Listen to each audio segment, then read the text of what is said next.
department or section of agitation and propaganda, which pursued the strengthening of the class conscience within its personnel.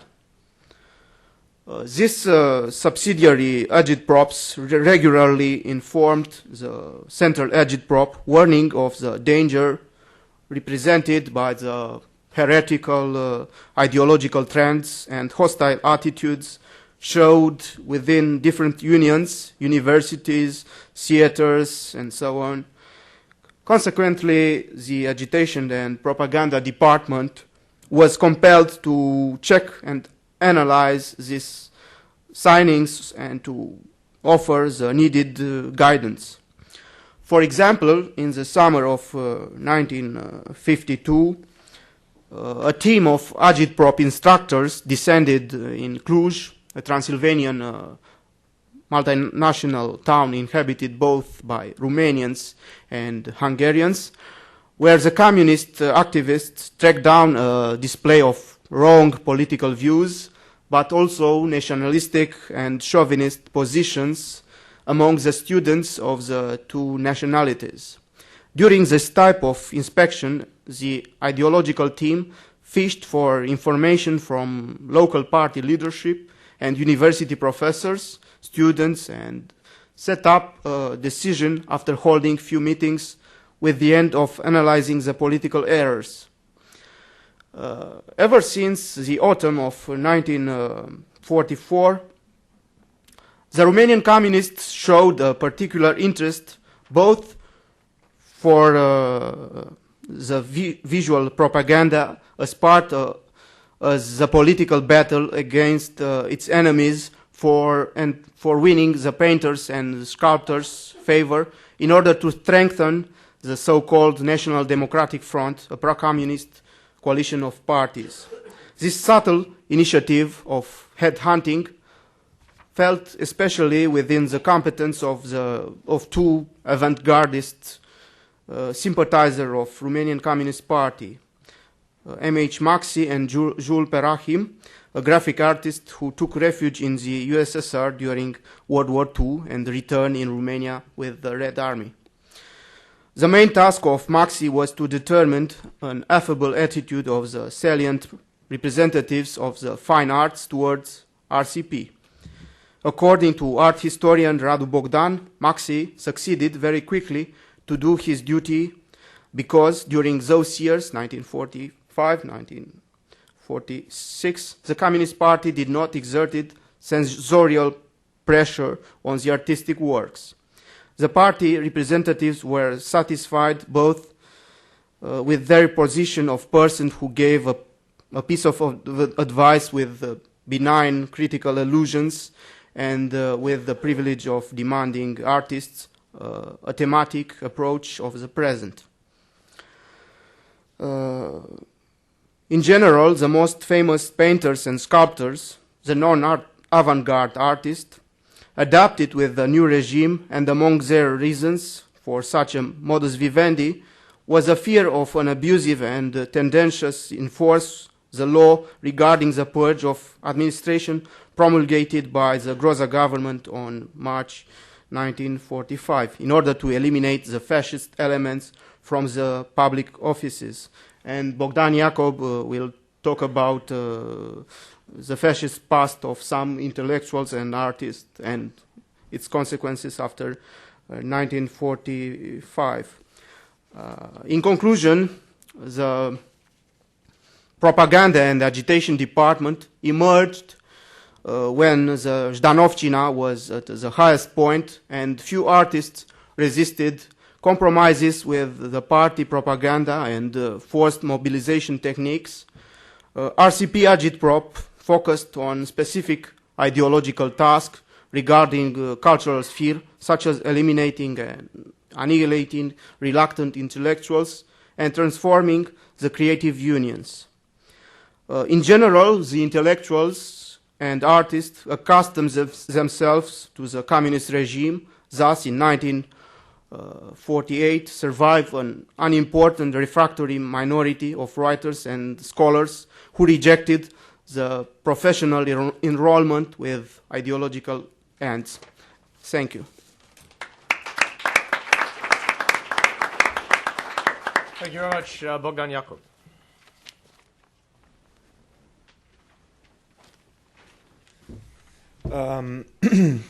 As the program is showing, my paper is titled "Fighting for the Intellectual Sphere: Control, Manipulation, Co-option in the Restructuring of the Romanian Academy." However, I would like to make a small observation here. I'm trying to be more specific in my paper. I'm looking at the avatars of the academy during this restructuring process, and my examples are coming from basically from what Pokrovsky used to say as the historical front. So in my presentation, I'll try to offer a general overview of the academy evolution for the period 1948-1976, which is the period that I'm researching. And I will try to also offer some ideological premises of Sovietization of academia, generally speaking, and basically try to sketch the Stalinist blueprint for this process. At the same time, I'll make a brief description of the process itself of Sovietizing the Romanian Academy, and offer a few typologies within the historical front that shows a bit of the general observations that I'm going to make at the beginning of my paper, and then I'll try to offer a few conclusions. Hopefully. Would you please hold the microphone up? Okay, sorry. And hopefully I'll be able to do this in due time. Okay.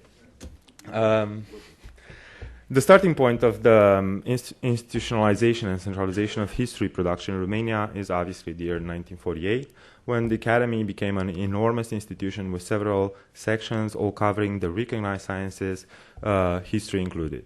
This initial stage was part and parcel of the Sovietization phase of Romanian communism, one also branded in the literature as high Stalinism.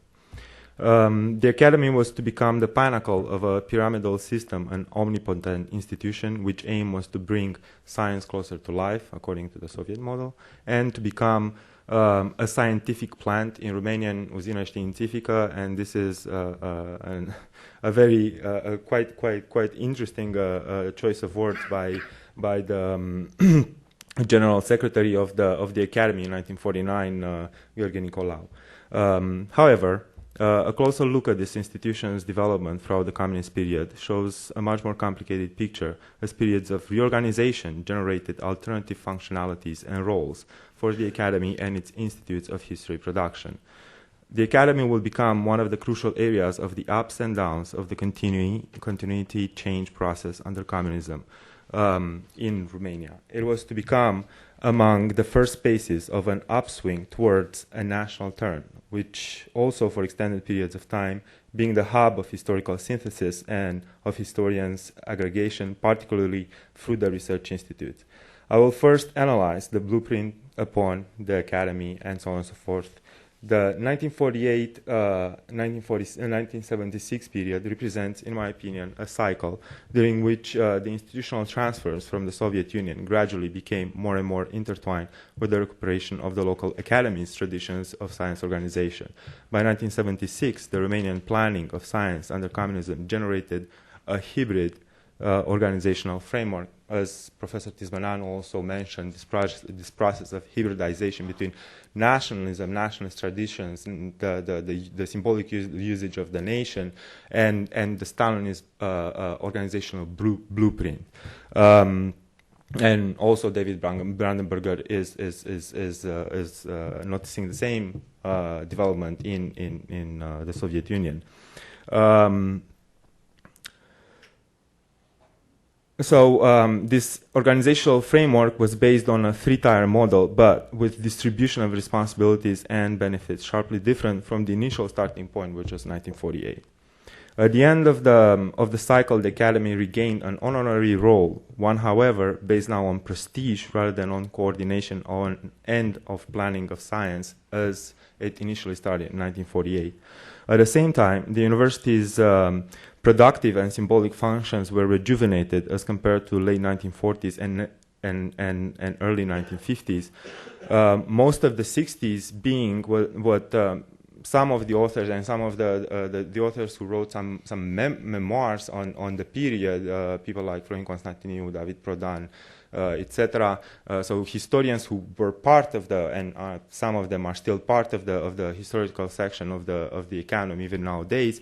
They branded the 60s as the golden age of the Academy's influence and role from an institutional point of view.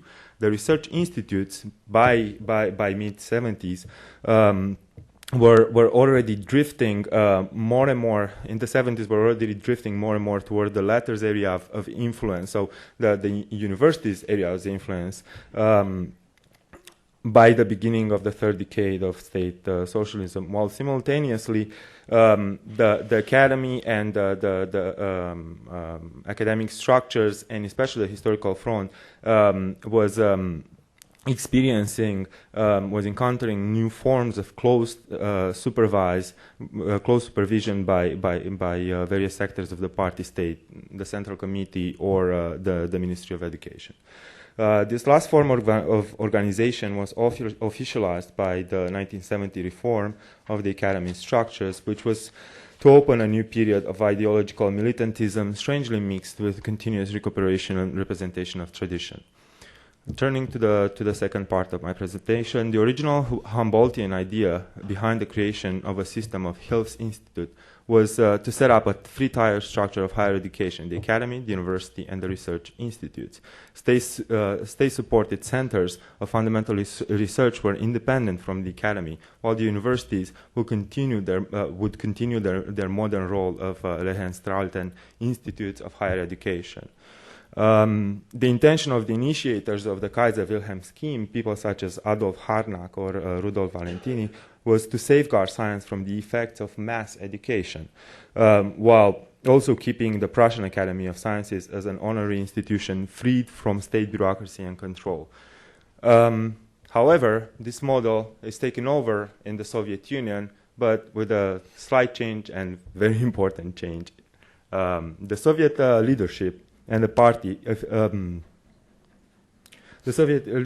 party-affiliated scientists, however, kept the three-tier project, but decided to attach the most important research institutes to the Academy of Sciences, while gradually subordinating, mainly from 1929 onwards, this entire structure to the state. At the same time, the bourgeois universities, as they were called as they were still called in the 20s, bourgeois universities with their research centers were completely disregarded because they were seen as remnants of the ancient regime, nests of has-beens and of counter-revolution, oftentimes until mid-1930s, facing almost immediate disbandment, and especially during the Civil War and during the proletarization push 28-31. There were two main reasons behind such organizational change that were pursued in the Soviet Union. The Bolshevik conceptualized a planned science that would put itself to use for their project of modernization, while at the same time aiming at a quick creation of a new elite, the red professors and the red academicians, to replace what were called the has-beens that endangered the purity of the new society. Another crucial element in order to understand the blueprint of Sovietization for Romania and for Eastern Europe, generally speaking, another crucial element necessary for understanding the specific profile and functions of the Soviet Academy, which later became an institutional model transferred to the new socialist states, is the Bolshevik leadership policy of merging the national elite with a central planning authority. For the new political power needed all the resources that could be drawn, and here I'm quoting from Laura Graham, for the new political power needed all the resources that could be drawn from the sanctions and legitimacy residing in the scientific elite. The new state based the rationale of its functioning upon the idea of planning, which among academic communities and within the fields of knowledge production took the form of planning of science. The pyramidal state control and supported structure of academy was the communist answer to the imperative of putting science at work for the people. The procedure for accomplishing such feat had 5 directions, as they were sketched by Buharin at the first All-Union Conference of Planning of Scientific Research Work in 1931. And Buharin identified 5 features: the determination of the share of the country's budgetary resources which should be devoted to science, the subject of scientific research, the support of scientific research institutions, the geographical placement of scientific research institutes, and the determination of the supply of personnel or cadres in relation to their number, distribution, qualification, and actual activity within specific projects. The 2 interconnected fundamental premises behind the Bolshevik conception of planning the scientific field were first the dyad of practicality, party-mindedness, and the second, the complete absence of any desire to extend knowledge as an end in itself. And here I'm combining Lauren Graham and Michael David Falk's argument. The planning of science brought about a symbiotic relationship between the academic community and the political ideas and projects of the communist power. On the one hand, one outcome was the loss of autonomy for the scientific field in general and the academy in particular. On the other hand, the interest of the communist states to provide the funds for research and project development resulted in the investment into knowledge production unmatched unmatched in comparison with the pre-communist times. Frederick Kellogg, in his History of the Romanian Historical Writing, provides a stunning opening statement in the first paragraph of the 3rd chapter of his book, which is the chapter dealing with the communist period, the historiography of the communist period. And Kellogg says, the new socialist government nurtured the attempts to reinterpret the history of Romanians. It was an era, the communist period, of multiple innovations, so numerous that we will brand it as the Mercury Age.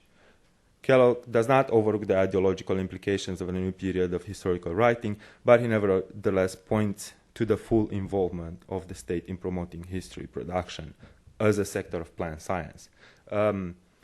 This statement obviously focuses mainly on late 50s onwards, applies mainly to late 50s onwards, but I consider that it's important to sketch this, make these brushes first in order to see the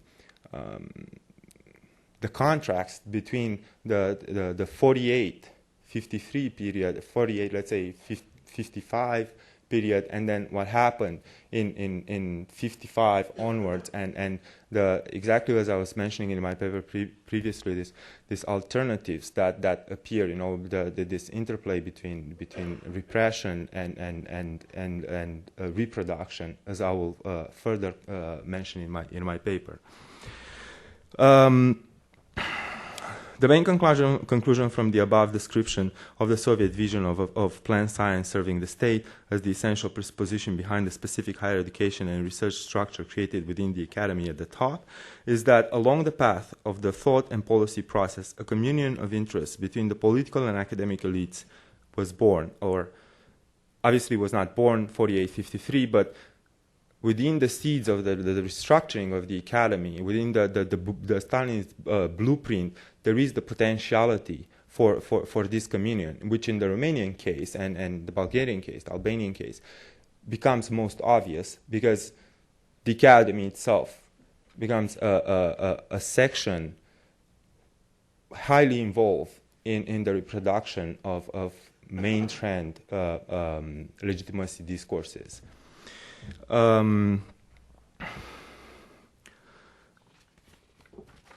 In relation to going back to the early period of the academy, I think I found a very interesting statement by Dan Berinde in his History of the Romanian Academy, a newly published book, who said, who already characterized the transformations, the reinstitutionalization of the academy by May 1949. He already characterized it as, in reality, beyond the Marxist-Leninist political verbiage, the new scientific structures were gradually being created within the academy, and the latter was again taking on its previously important responsibilities upon which its activity and institutions were to develop under the circumstances of the new structural organization. The Romanian Academy initially went through the Sovietization phase when the law of June 1948 turned it into the Academy of People's Republic of Romania, reorganized it into 6 sections and 25 subsections. The law gave priority to the exact and applied sciences, placing the socio-human sciences last in rank of importance, which would change in the following years. In the first 2 decades of the communist regime, the Academy and its scientific network grew considerably, from 7 research facilities for nearly 400 scientific collaborators in 1948 to 56 institutes or centers with about 2,500 employees by 1966. At the time of this initial reshuffling, the historical section added other specialties and became the section of historical sciences, philosophical sciences, economic and legal sciences.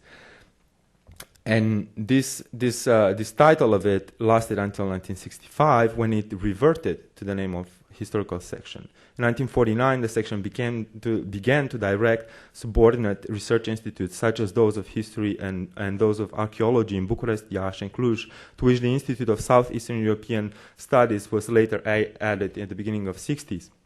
In time, several institutes of research and social sciences and humanities where the relative weight of historical sciences was greater, such as, for example, those in Sibiu, Târgu Mureș, and Craiova. So these were added as well under the direction of the section. In 1948, however, now we have to also turn to the process of destruction, which is the premise that we cannot ignore. The 1948, more than 90 acting, associate, and honorary members were expelled from the academy since they were deemed unfit to the new cultural orientations and hostile to the communist regime. And this was done by 3 main laws that affected the academia in general, and especially the academy by 1948. So the first step was the law number 217, 1945, law which was aimed at purging public administration of those employees, and quote here, who by their own will had participated in any way to promote public opinion favorable to the fascist or Hitlerist purposes, or those who pursued activities of any form focused on establishing or strengthening dictatorship, or, quote again, who, through the manner of fulfilling their duties or by means of publicity and propaganda, have taken an anti-democratic attitude. The second stage was what was called the process of higher education rationalization. This was the first stage, and the first law was coordinated by a special commission, and then the second stage itself produced another commission, and within the second commission, 2 of the members were historians. One was a full-fledged historian, Constantin Daicovici, and the other one, Petru Constantinescu Iași, was party historian, and with him it's much more complicated discussion. A third practice was that of simply disbanding departments or university positions, but this, of course, was less of an issue of reform, was an issue of just basically taking the ground off the feet of some university professor and academicians, leaving them without jobs. It was called, they're compressing the person, se comprimă persoana in Romanian. The problem was that one justification for all these came, as Cristi mentioned, the political past of some of the people, members of the academia, members of the university, a distinct history of the university during late 30s and 40s and to the end of the Second World War. And the problem was that the main problem here is that the communists use this procedure of merging political thought, academic integrity, and counter-proposal for reform from non-communist areas of public space. They merged this, and they created an utter and complete lack of discrimination between each and every individual case. So they just use an anti-fascist democratic propaganda in order to mesh everybody together and transform and create enemies of the people, which will completely affect the university and the academic establishment. However, this phase of persecutio would later give in, and here I'm using a dichotomy that Professor Alexandru Zub was mentioning in one of his contributions. He says that Romanian Stalinism and Romanian communist experience has to be seen as an alternation between persecutio and creatio. And 1955, and even, let's say, by the end of the tribulations created by the right-wing deviation. So by 1955, especially within the historical section, great transformations appear in the sense that recognized historians become full members of, they used to be corresponding members of the academy, they become full members of the academy. And then they gradually take over positions within the academic and within the university system. And themselves, there's a triumvirate, Conduraki, Daicovici, etc., and they manage to bring up a new generation of historians. However, and I will conclude here, however, what the problem was that by 1956, slowly but surely, historians, with their representatives in the academy and the power structures of the academic systems, carved and regained epistemic respectability within the discursive space of the history of the nation, with the fundamental premise of the nation being snatched from the jaws of the Stalinist school of falsification, what was called in Romania rollerism. The institutional shift, accompanied later by a full-fledged paradigmatic one, gradually obtained sanction both by means of cooperation and prestige recognition. On the long run, however, the inexorable apprehension of national tenets by the party line, along with the development of its own nationalist brushes in a hybrid mapping of the nation, provoke a history production acquiescent of, and to a certain degree even reinforcing, the party's self-legitimately mapping of the body, social, and politics across time. Thank you. Thank you very much.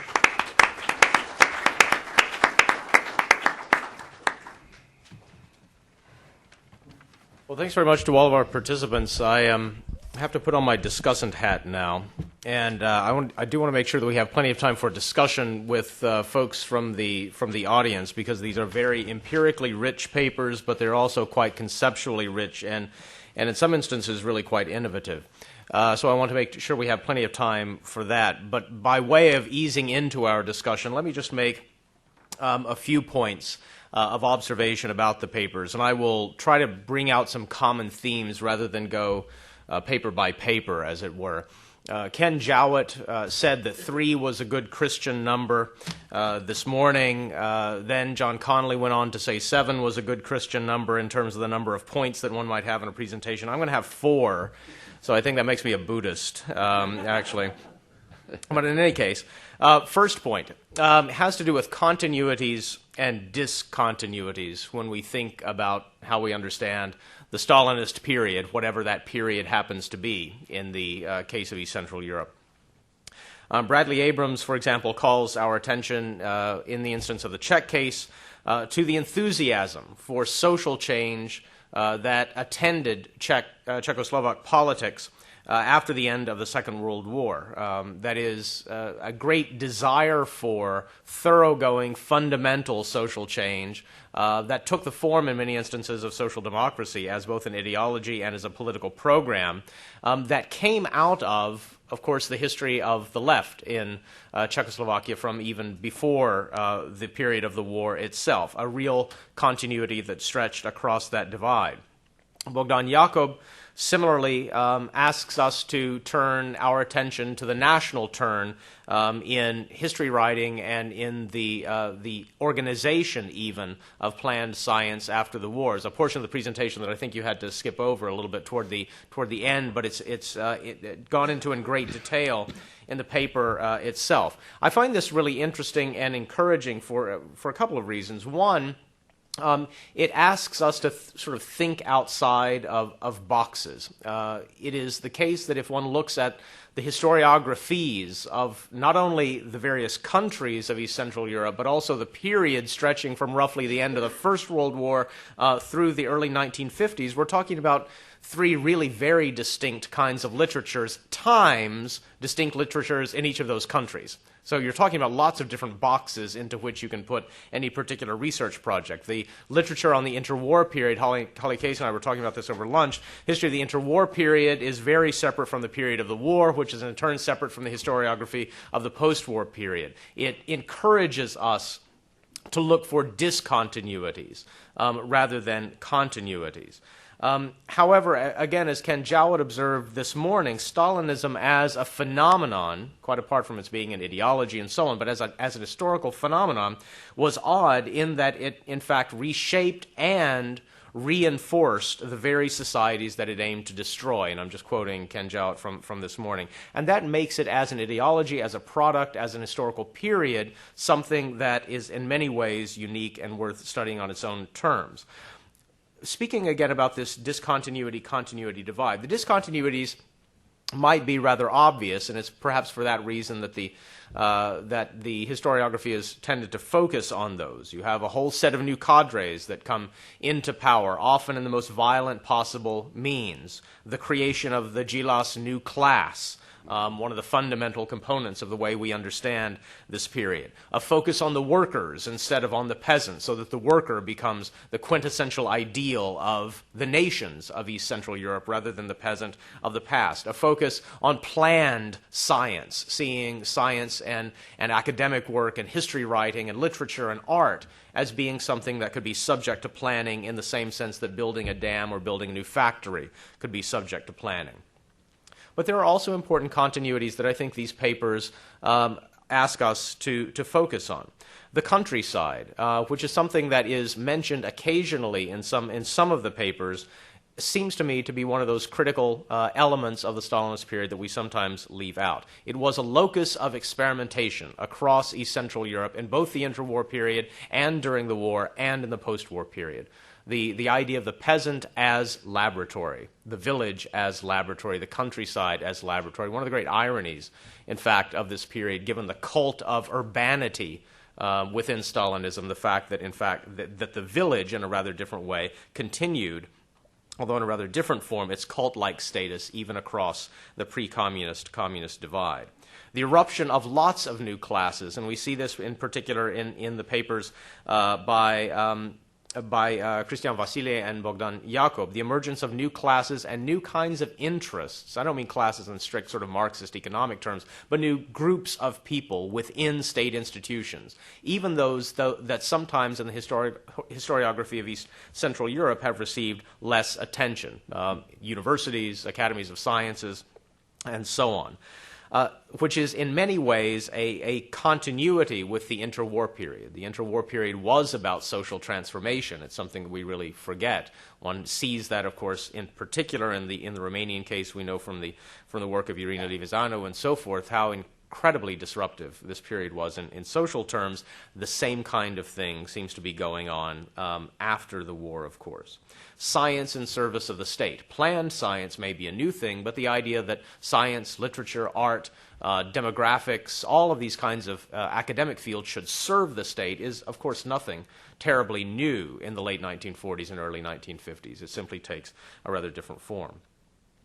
Secondly, a second set of issues or themes that come out in these papers is really the question of what the appropriate kinds of comparisons are for us to make in this emerging historiography of Stalinism in East Central Europe. There is now, and this is one of the things that in the last 5 years, certainly not the last 10 years, I would say really the last 5 years, has been one of the most encouraging developments across the region, and that is the emergence of a really novel, extremely well done, and indigenous historiography about the communist period in the local languages, using newly available archives with local, often younger researchers doing really first-rate and path-breaking work work and linking that up with some of the older literatures created in Western Europe and the United States.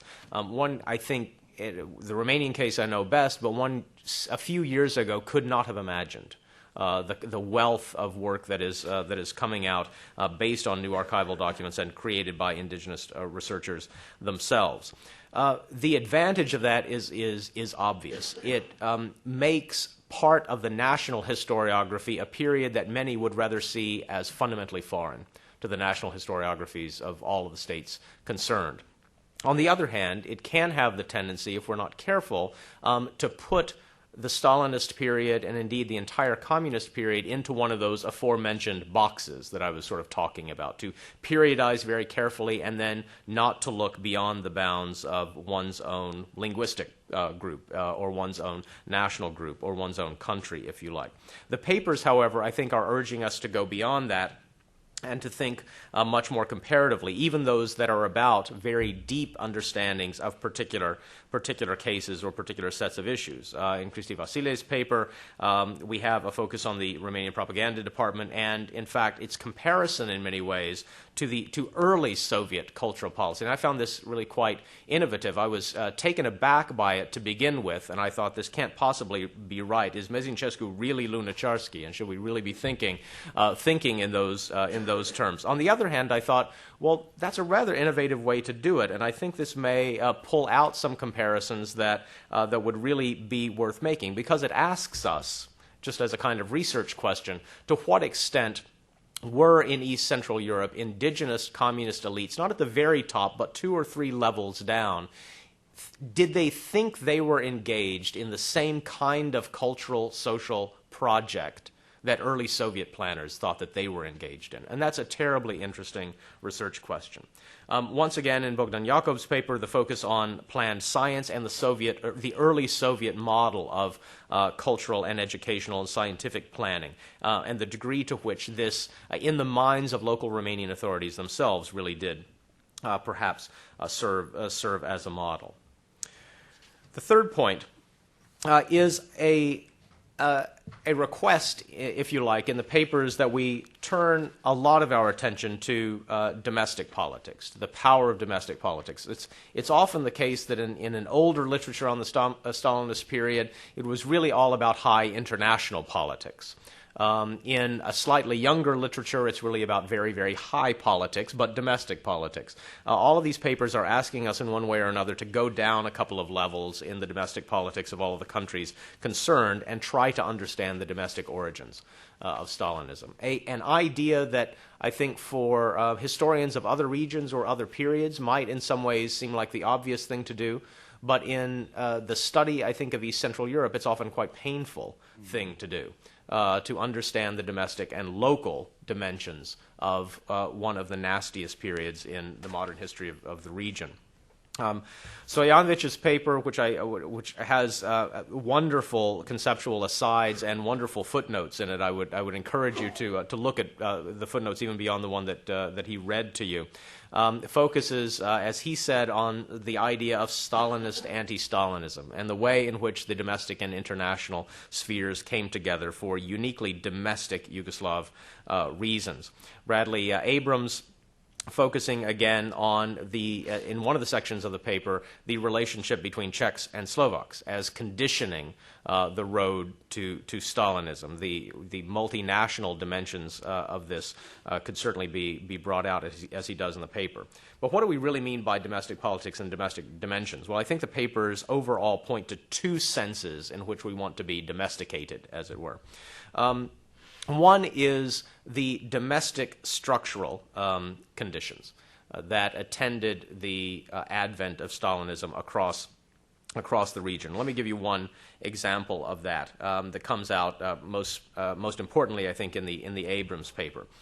Similar to what had been the domestic circumstances of the Soviet Union by the late 1920s and early 1930s, by the late 1940s, across the region, you see the transformation of small conspiratorial parties into mass political organizations. And that has certain structural consequences that turned out to be, I think, rather similar to the structural consequences that it had for the Communist Party of the Soviet Union, Bolshevik. That is to say, how does this conspiratorial group transform itself? What are the attendant problems with that transformation? And then what's the role of those attendant problems in hastening the period of the purges? The origins of the purges, if you like, as a peculiar party problem. A very controversial and gigantic question within the Soviet historiography that I think is worth looking at in East Central Europe as well. So structural conditions and the domestic dimensions of structural conditions are important, but also then, secondly, the idea of factional politics.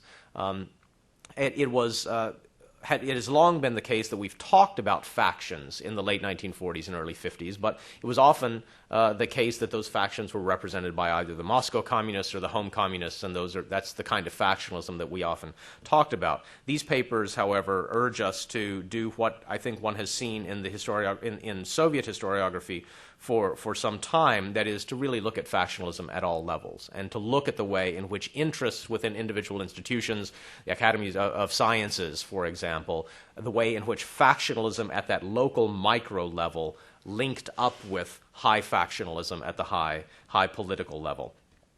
Again, that's a rather painful issue because it points toward the idea of accommodation and points toward the idea of complicity, which is a very painful thing to talk about in the Stalinist period, but one that is certainly worth investigating. Finally, before we move to the discussion period, there is a kind of haunting presence in these papers, and this is an area that I'll allow myself an area of criticism here.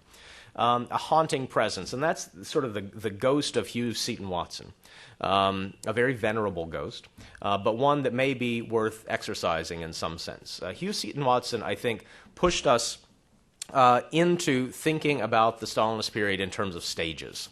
The advent of Stalinism going according to particular stages, moving according to particular stages, and then we argue a lot about where one stage begins and another stage ends, sometimes down to the individual month, where that's sort of appropriate for carving things up into one stage or another. To a certain degree, that's exactly what historians do. We are engaged in the process of periodizing things and making sense out of this gigantic river of time and dividing it up into understandable chunks. But that raises, I think, two questions. That kind of methodology, if you like, and the obsession with stages raises a couple of questions. First of all, is that the way someone would have experienced the period?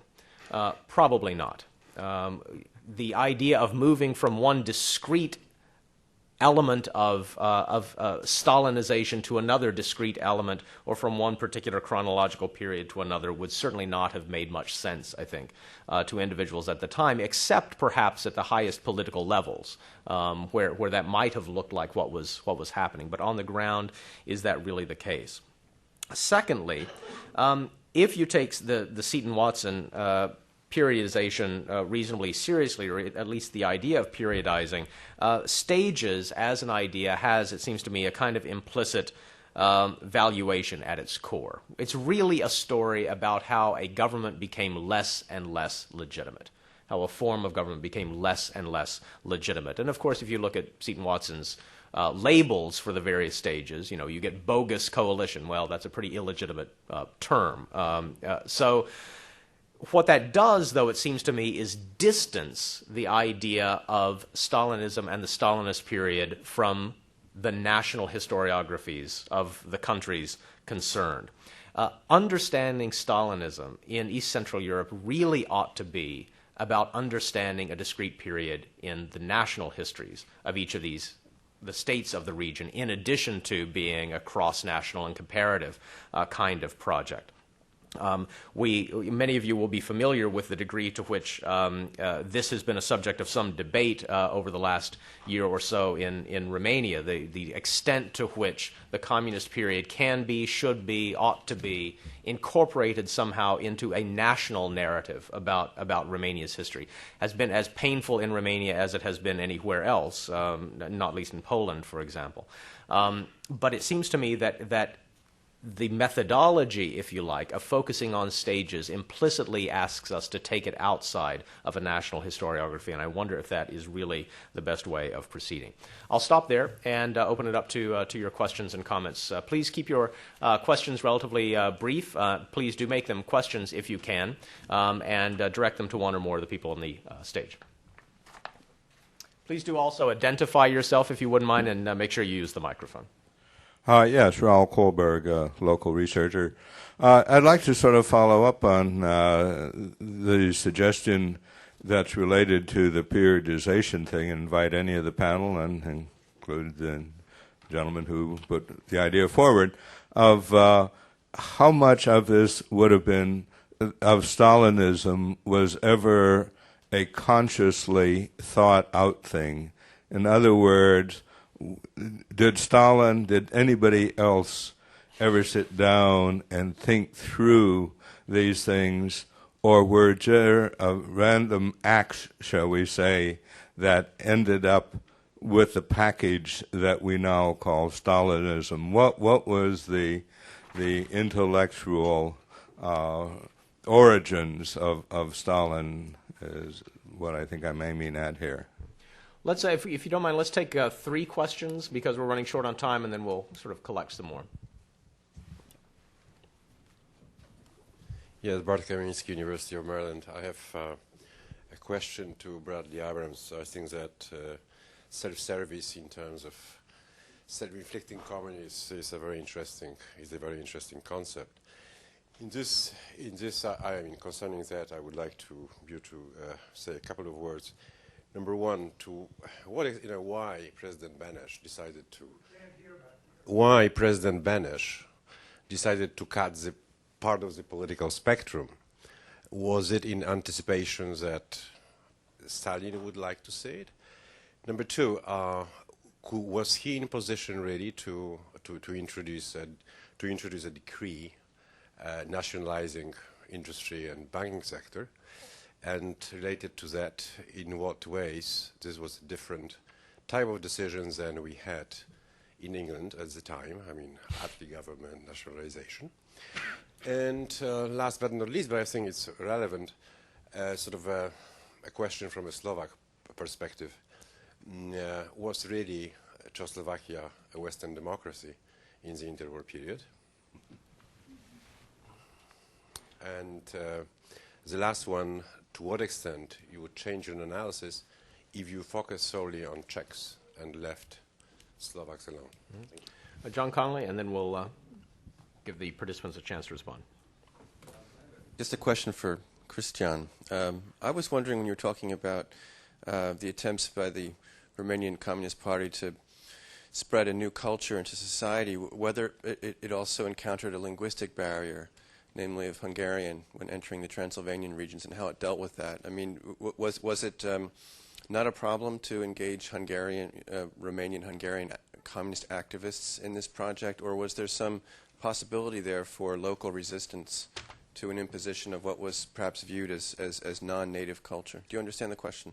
In other words, what was the, because it was said yesterday, and it's been said often, that Hungary itself often felt that it had because of its language, had an ability to resist Sovietization, simply because there weren't enough Soviet-style cadres to actually penetrate the country and its culture. So within Romania itself, I'm wondering if the party similarly found itself with greater challenges in that in Transylvania. Okay. So intellectual origins of Stalinism. Bogdan, go ahead. Do you have an hour? Yeah. Do you have an hour? No. You can. You have 2 minutes. You have 2 minutes. No, intellectual no, origins. Go. I would like, I would like to focus on this idea of stages, which was an excellent point that you brought up, and I think that at least in my research and some of the references I'm using in my research, I think that stages appear not too much along the Huxley and Watson tradition of revolution in Eastern Europe and so on and so forth, but I think that it comes more from the idea of if you decide that you have Stalinization in Eastern Europe, as you said, Stalinization becomes national history, Stalinism becomes national history. You have to clarify the blueprint of what is Stalinism, what is the Soviet system, how the institutions that were transferred via institutional transfer, via cultural transfer, via, I don't know, if you are to take Kotkin's point, civilizational transfer, if you want to put it like that, how were those formed? And if you identify certain periods within the Soviet Union from, I don't know, either 1926 up to 1953, or depends on your periodization, then I think that when you're going to look on national history of Eastern European countries, there's a tendency to identify, at least in my case, there's a tendency to identify various periods of 3 to 5 years that bring similarity and help my comparative historiographical endeavor. And I think that to that extent, I would hold on to the idea of a stage. Yep. Well, in those days, nobody spoke about Stalinization. Even Stalin didn't want to hear about it. It was Stalinism, it was Leninism at its highest, for obvious reasons. Now, of course, I'm in an envious position of living in a country in which, of course, relatively quickly there began the process of de-Stalinization. So in some sense, what interests me more is de-Stalinization process. So this is just a suggestion for an eventual conference, future conference to Vladimir. What else to add? I mean, it was in the Yugoslav Communist Party history, it was always called Bolshevization. So the Bolsheviks in the Soviet Union were held up as a model for everybody. Now, we were, of course, at a lower level. It was called whatever, popular people's democracies and so on and so forth. We had, of course, to imitate that model. Since that model, I think, was finished, rounded, or completed, I think, before the period we are talking about, after World War II, well, that was Stalinization, actually. That's Stalin's conception of Leninism or socialism. Then, of course, the Communist Party started imitating that model. That's as simple as that, as far as I see it, but it's not an answer to your question of the intellectual origin. Bradley? Yeah, did you want to take the... I'm not touching the intellectual origins of Stalinism question. You can take Just the other don't get me question. started. But you can take... I'm agreeing. There won't be any Yeah, but you can take exception. the Kaminsky question. So maybe I'll take the 5 questions, each of which will take me hopefully less than 2 minutes to answer, meaning that I'm going to leave out an awful lot of information. Why did Benesch decide to cut the parties? Well, Benesch and the government in exile agreed to do this. Benesch, in fact, get this, wanted only 3 parties. He thought 4 was too many. He wanted communists, social democrats, and some sort of a center amalgam.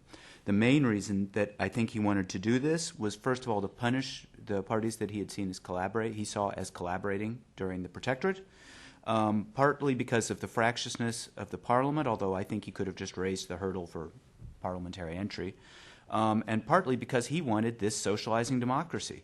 He thought a new day was dawning, and he wanted to make sure that other people who were on the wrong side of it maybe couldn't get in the way as much.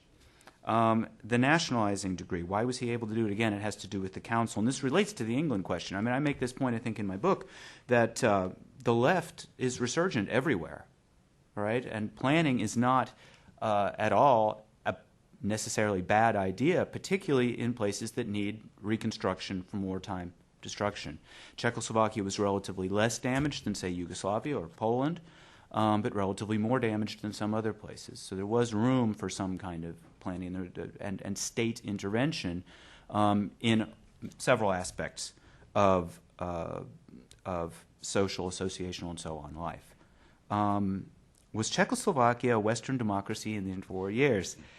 I'm going to answer that hopefully elegantly. Yes and no. We're not going to boo you. The main my belief is yes, but with qualifications. The qualifications largely have to do. There's a strong associational life. I mean, there's lots of elements of civil society that I think that are important for Western democracy. I'm not going to give you a definition of Western democracy for the same reasons I'm staying away from intellectual origins of Stalinism. One way, though, in which I think its democratic credentials are fairly seriously damaged, although you have to consider the neighborhood that they lived in, right? I mean, with Austria, Nazi Germany, Poland, particularly after 1935, Hungary, they look very good in comparison with these, the Czechs and Slovaks.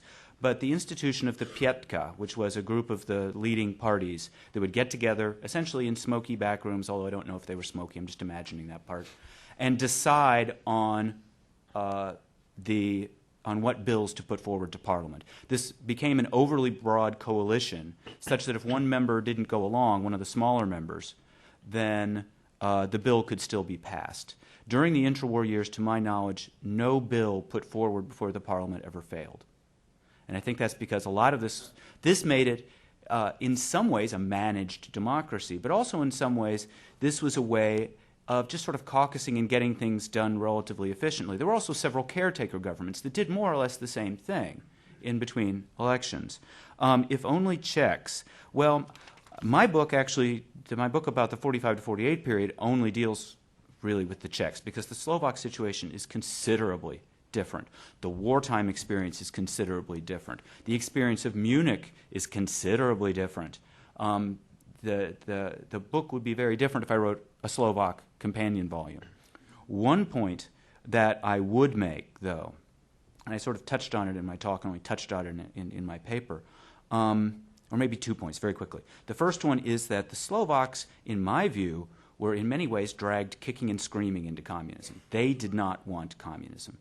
Czechs were enthusiastic for communism, and that's why I made the point in the paper that when the Communist Party of Slovakia did not do terribly well in elections against only one competing party, Czech non-communists saw Slovakia as a problem, as a haven for reactionary elements that were holding the country back. It's interesting as a hypothetical, to imagine what would have happened had communism not come, whether the country could have stayed together, and if so, for how long.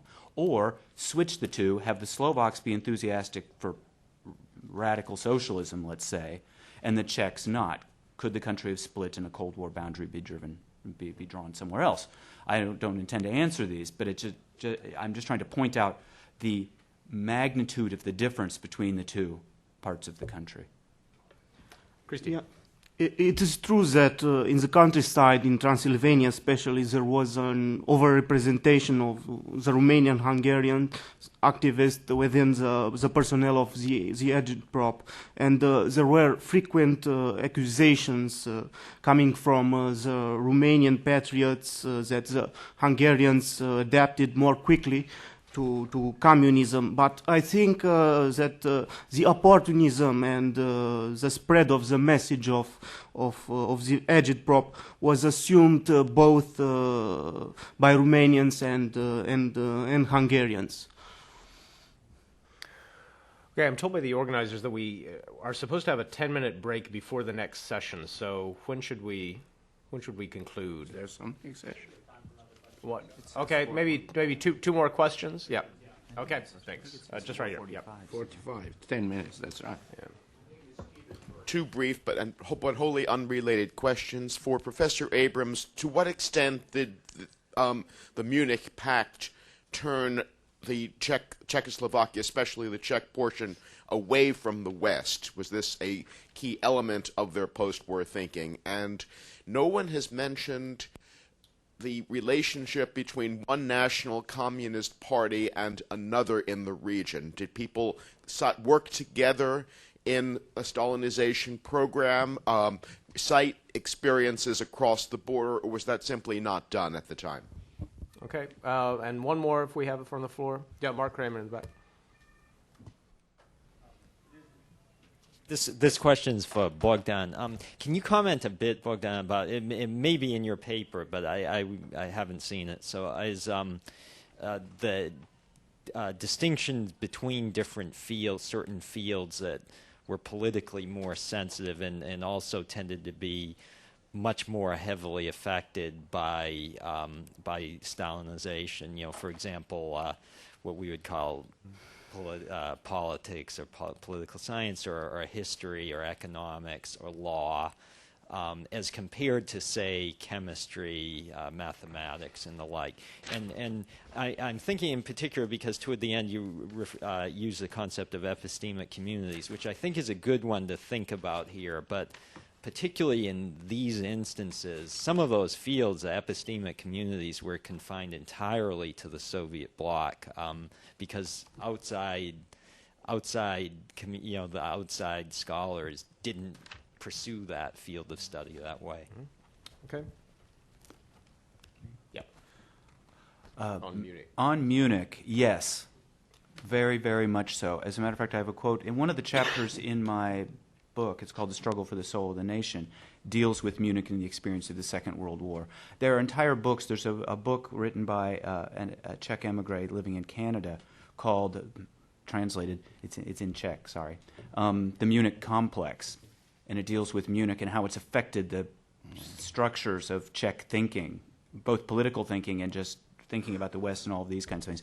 Just one quick example: the National Socialists. So one of the party that was tagged with being the largest, the communists' most ardent opponents, said in a public speech in front of about 1,000 people, that was reported on the front page of the newspaper, that the West, not just that the West betrayed us. That's a fairly common sentiment. But this is one of the leaders of the party, and he says that the Soviet Union, if they had had the chance, would have come to help us, but that the West sold us out. And about very quickly the other thing having to do with cooperation. I would say there's some cooperation, but not directed, and very often there was more sniping than there was cooperation. At the 47 Common Forum meeting, at the end of the first day, the Hungarians are going on and on about how the Czechs are mistreating the Hungarians. Czechoslovak regime is mistreating the Hungarians that are pegged for expulsion, or there's going to be a population transfer. The next morning when they come back, there's a paper that's just a report, and one of the Hungarians gets up, and he starts right in again.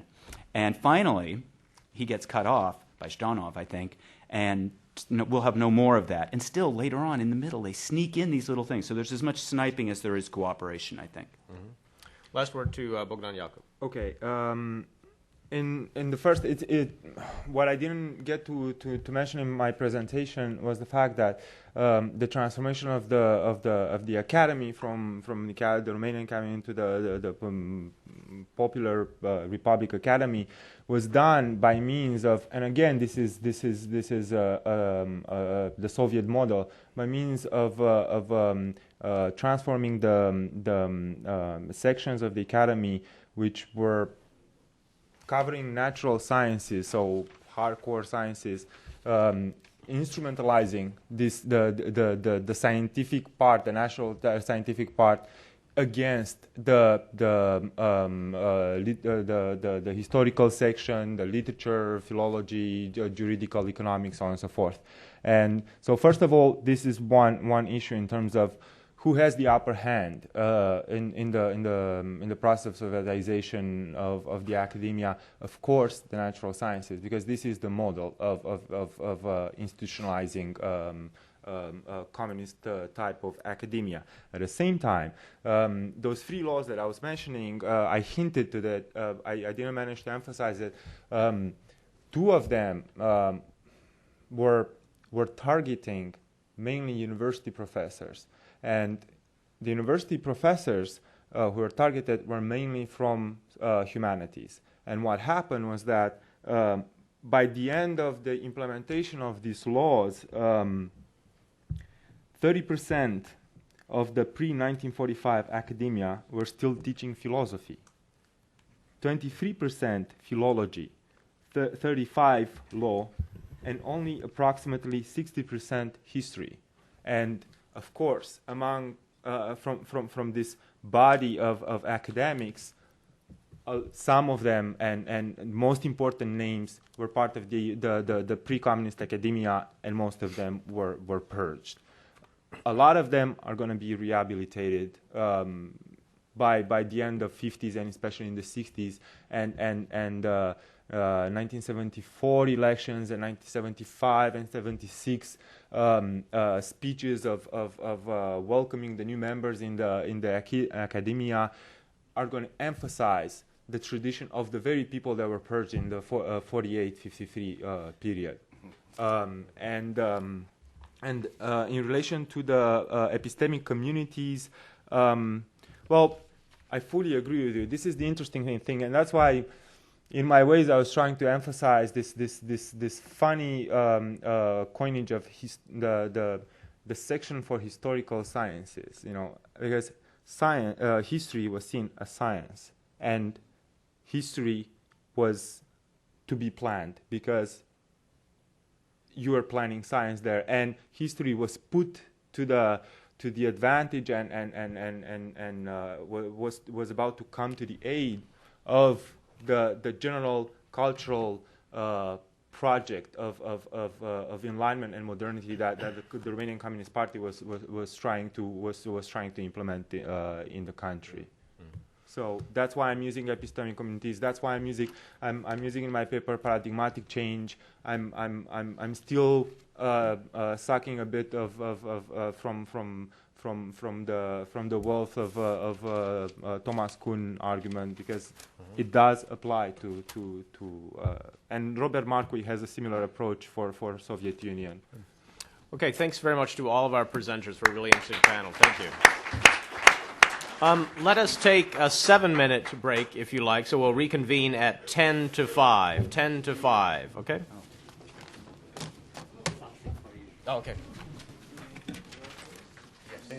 Thank you very much. That was wonderful. No, that was wonderful. Thank you. But I can finish it. I will try. No. It's a Friday evening, and I It's think perfect. 5:30 we will get be. to. 5:30 will be. It's been a long day, I think, for everybody. Okay. I think this is as good as it's going to get, and there will be a few stragglers. So You think they'll come? you're your own chair. Yeah. You're Okay. the conference chair and the convener. Okay. Okay. Yes, Yeah. I'm. Okay, we have reached the point of concluding this conference. I'll play now after having heard quite a lot of thank you, I want to thank all the people who were involved in putting together this, in my view, intellectually provocative event.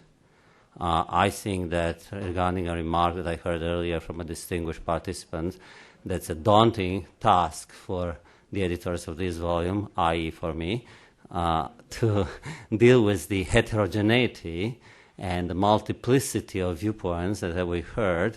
I think nothing can make a volume more provocative, more enticing, more appealing than multiplicity. I mean, what Stalinists tried to create was precisely the opposite. So I think that we succeeded here in de-Stalinizing the discourse on Stalinism. Okay, so we have a completely fragmented discourse, a postmodern approach to, in the best sense of the term, and we don't have any grand narrative to produce. We don't have a one-directional perspective. We accept different perspectives because the reality was so tremendously different. I'll try to stick to a very few remarks. I'm very happy that so many people could come and participate in this conference.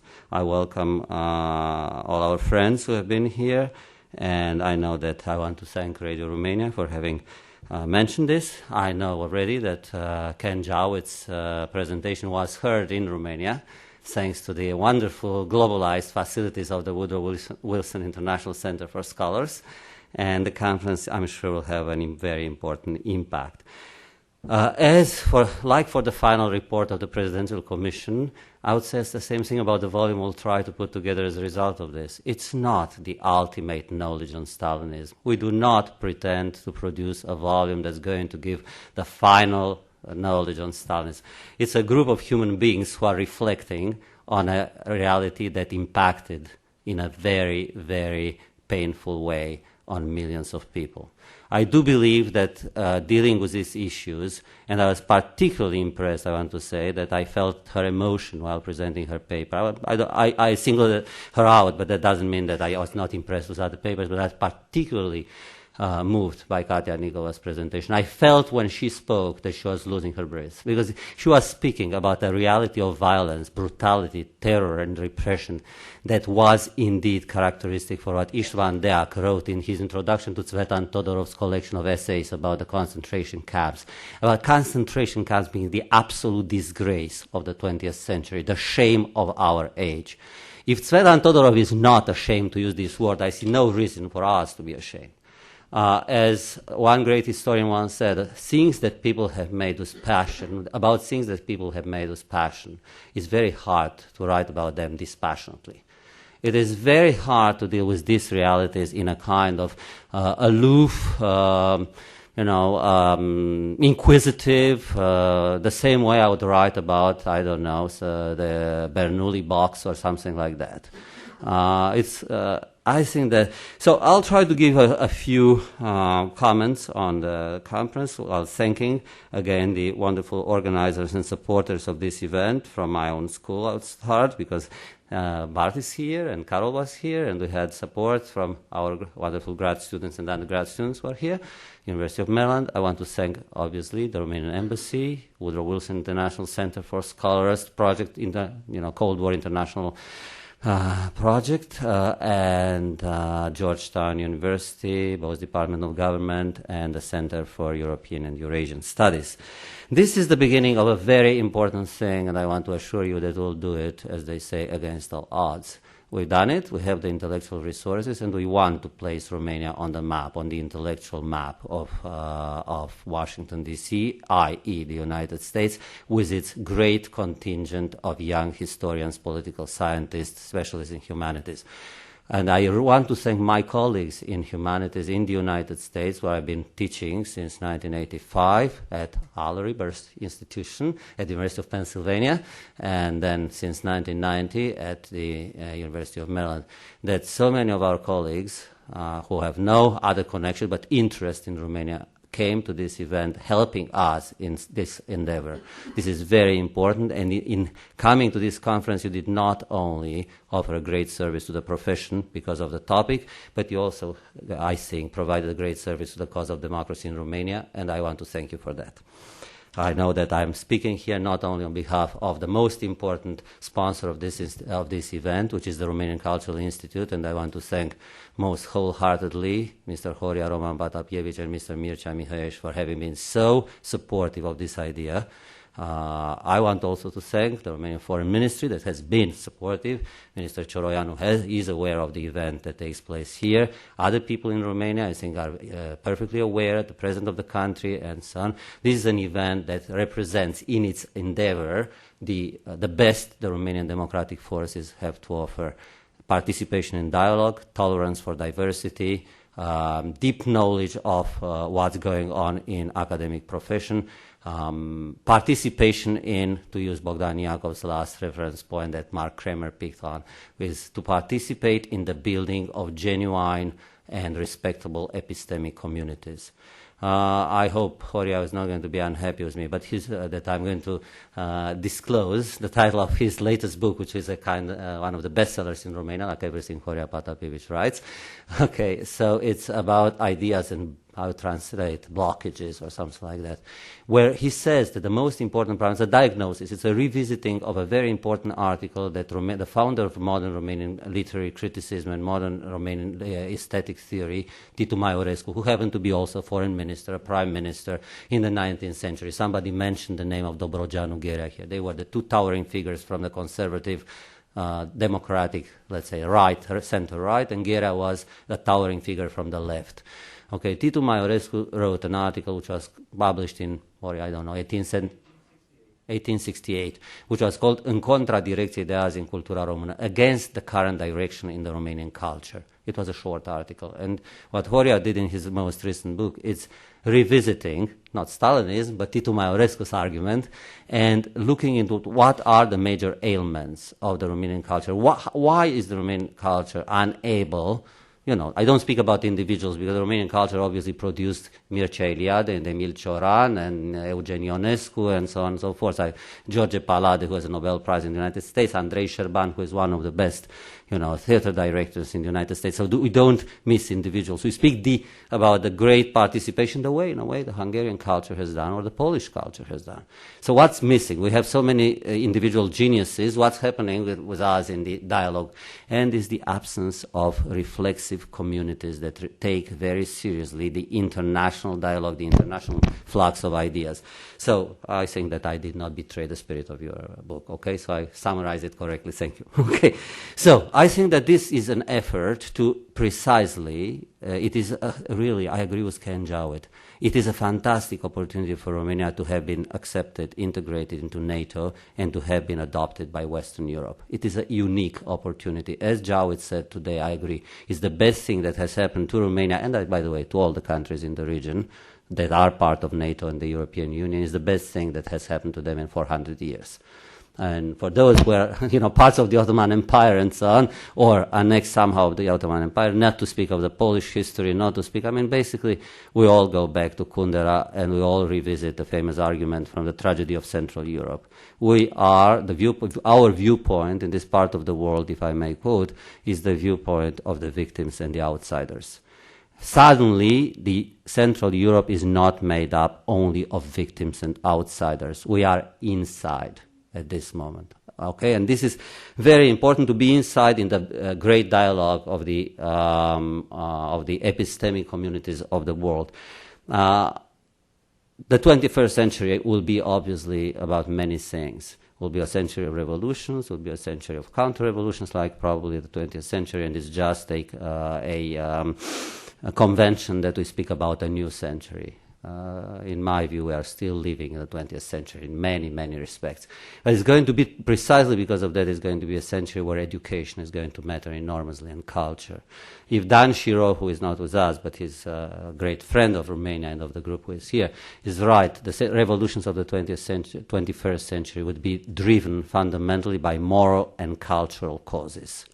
And I think that's very important for us to understand what was Stalinism, what was, and I totally agree with Sveta Stojanovic, and I promise that we'll have you in mind, because we have in mind a conference to take place next year, which will be, anniversaries are important. So I have in mind 68, obviously, which was a good, and you had 68 in Zagreb, and you had 68 was a crucial year for Yugoslavia, so it was a crucial year for Romania, it was a crucial year for Mexico, it was a crucial year for the United States, and it was a crucial year, needless to say, for the Poles with the Warsaw Student Uprising in March 1968, and it was a crucial year, not to speak recently, President Nicolas Sarkozy referred to the events of May 68.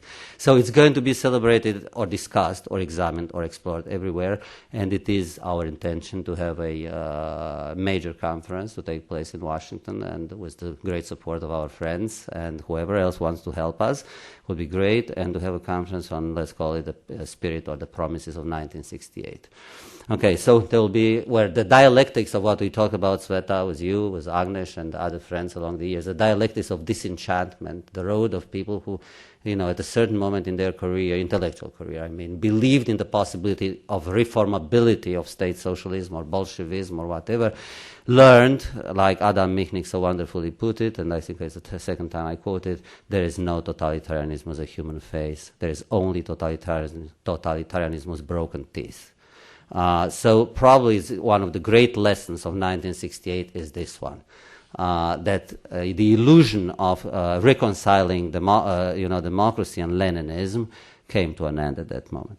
Now, some conclusions about this conference, and then a few ideas about what I called, actually I changed the title of my proposed presentation, but Christian Osterman, our wonderful host here, told me that people are tired and there's a buffet dinner or something, so I will not bother you with too long a lecture about show trials and crimes against humanity. I publish quite a lot about this, and those who are interested can see some of my stuff in Human Rights Review and other places where I've written about that. Okay, so let me start with a few conclusions, I think, which are of paramount importance for our discussion here. I'll re-emphasize what I said yesterday in my brief comments, that it's very important to keep in mind that there was no unique path to Stalinization in East Central Europe. There was no master plan that was designed some evening in the Kremlin by Stalin, Molotov, Kaganovich, Andreev, and whoever else, and Suslov and Zhdanov, and they decided that that would be the plan. On the other hand, it's a mistake not to consider that this was continuously a une idée fixe, as they say, for Stalin. The obsession of the cordon sanitaire. I mean, if you look into Dimitrov's diary that Ivo edited and came out in English, of course, those who read Bulgarian can read the whole text, but there is a very good edited edition that Ivo Banac put together with, I think, Yale, the Annals on Communism, a series at Yale University Press. Okay, it's clear that there are discussions. We are aware, for instance, of discussions which opposed very strongly some members of the Romanian Communist Exile Group. This is based on my own archival research. I did not do it myself in Moscow, but I was provided with the information from Moscow, but everything is now in the archives of the Romanian Central Committee. There were discussions, and actually you have it in Dimitrov's diary. He has a very strong conflict with Rákosi, who goes to him and discusses the future of Transylvania. And Dimitrov says, but you are going both to be socialist countries. Why do you care so much if Transylvania belongs to Hungary or not? Taking, in a way, a kind of Luxembourgist perspective, I think.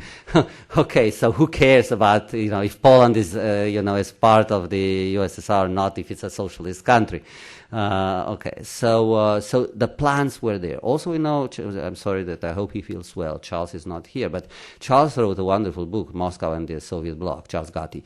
And he quotes there from the Hungarian Communist archives and from the Soviet archives. There's a 1943 meeting in which Dimitrov participates, and Suslov, and I don't remember all the names, and Rákosi and the other members of the, no, he was not present, and he was not a top guy in Moscow. I mean, definitely not a top guy.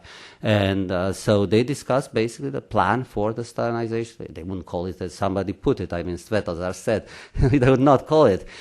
Speaking of the term Stalinism, it was never. I loved when somebody wanted to, compromise me during this the stormy year 2006 when the battle around the report took place. That Vladimir Tismaneau's father, who was the head of the Department of Marxism, Stalinism at the University of Bucharest.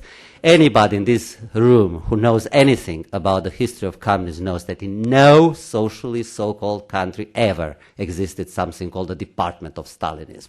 To say Stalinism was actually a term that may kick you out of the party, because it was our way of opposing the official ideology. Okay, so that's, if they want to say it was the Marxist Stalinism, it's fine. Okay, so it's important. So there was no master plan, but there were clearly strategic options taken into account. And once the Soviet troops, and indeed I agree with the idea that, the polemics that we hear these days, including remarks about Bartek's Bartek's paper, it's an ongoing debate. I remember that 2 years ago there was a debate along the same lines about the meanings of Yalta between late Theodor Draper and Leszek Kołakowski, which appeared in the pages of the New York Review of Books. The meanings of Yalta, there's the reason I'm using the Popperian approach. It's not one meaning of Yalta. They are the meanings of Yalta. And for the people behind what they call the steel curtain, as somebody mentioned, that initially Churchill was thinking of using the term the steel curtain, and then he moved into the iron curtain, totally unaware that somebody else had used it before, i.e. Goebbels, in one of his radio broadcasts at the end of World War II.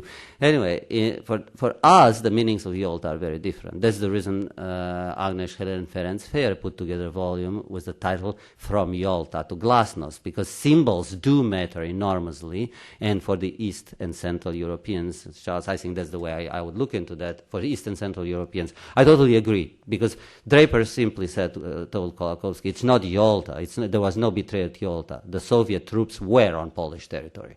Okay, that was a geopolitical military reality, and there was nothing to betray because they were already there.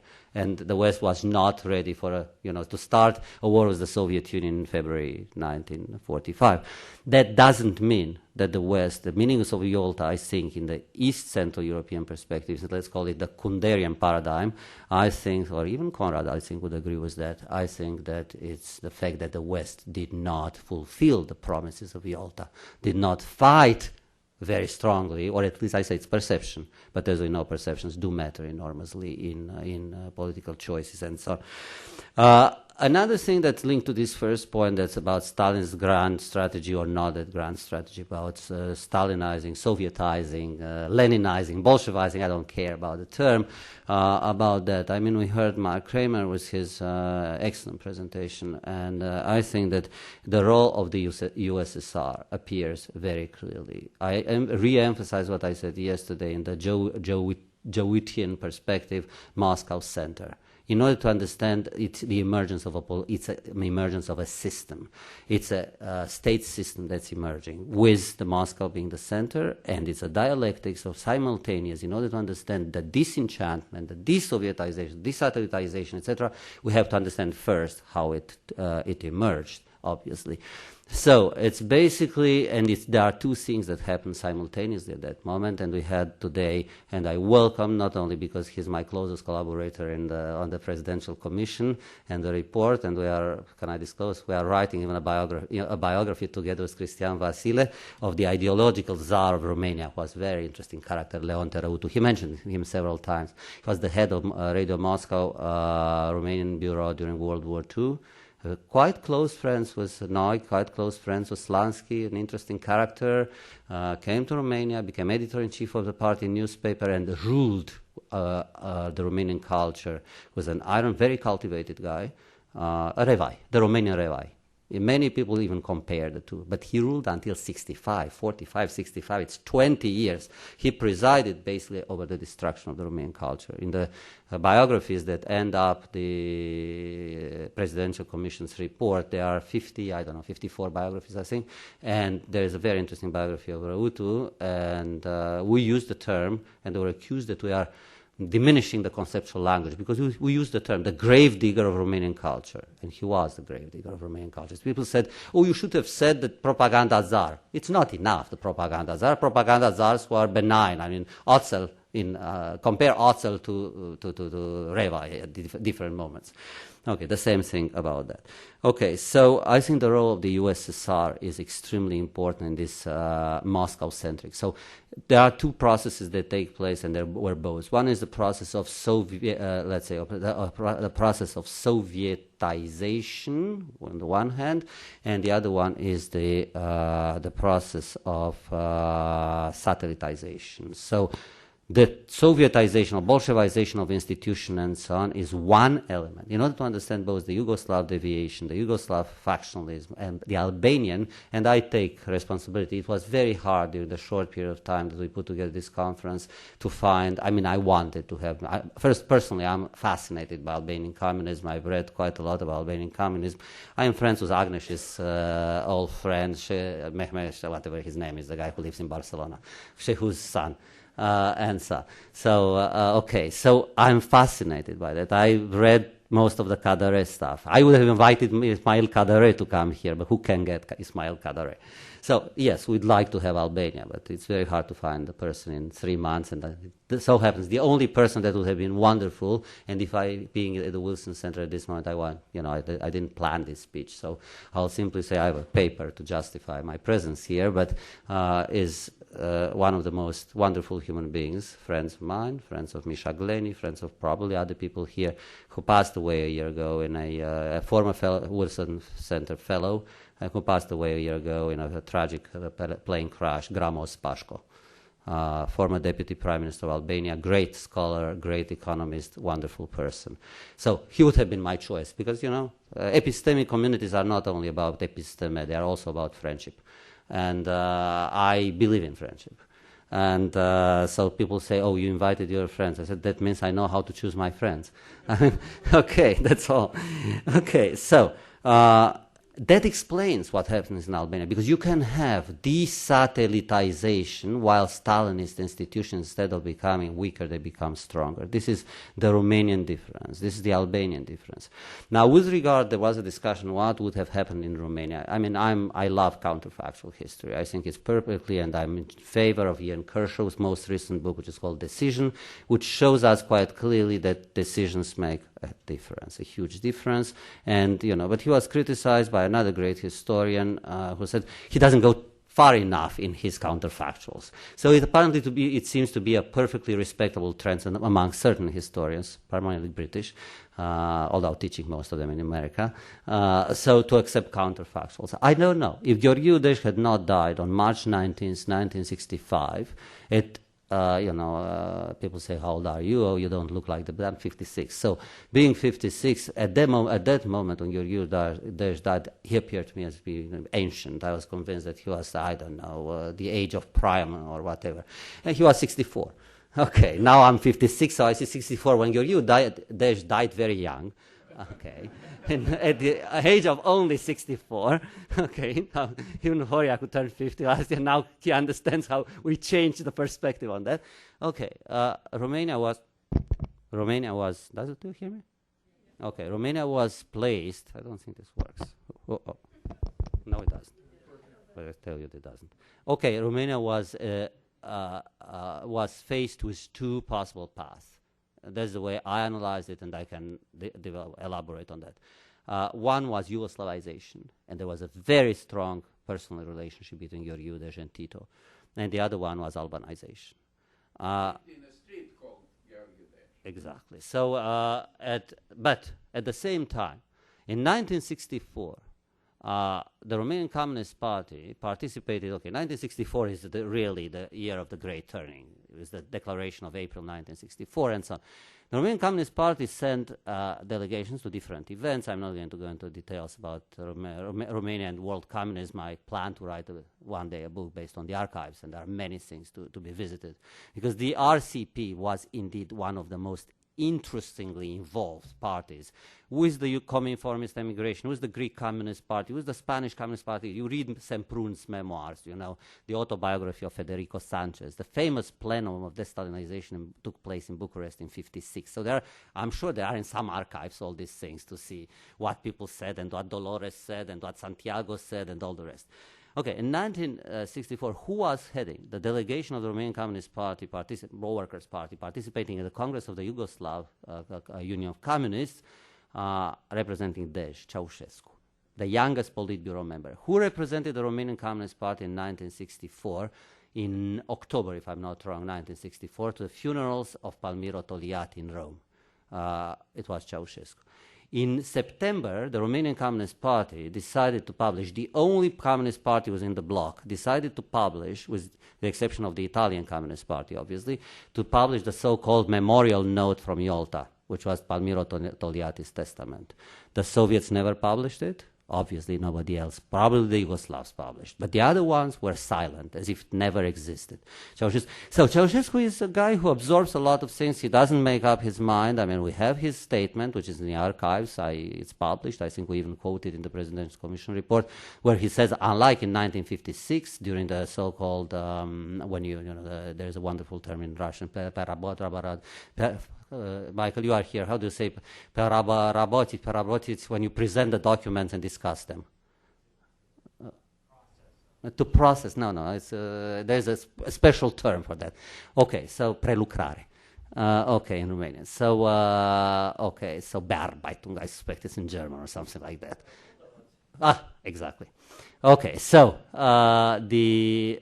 this is the moment when they discuss the documents of the 20th Party Congress, and Ceausescu hinting to the man who could have become an alternative to Gheorghiu Dej, and who had spoken about his doubts, etc. And it's a long story. I cut it very short.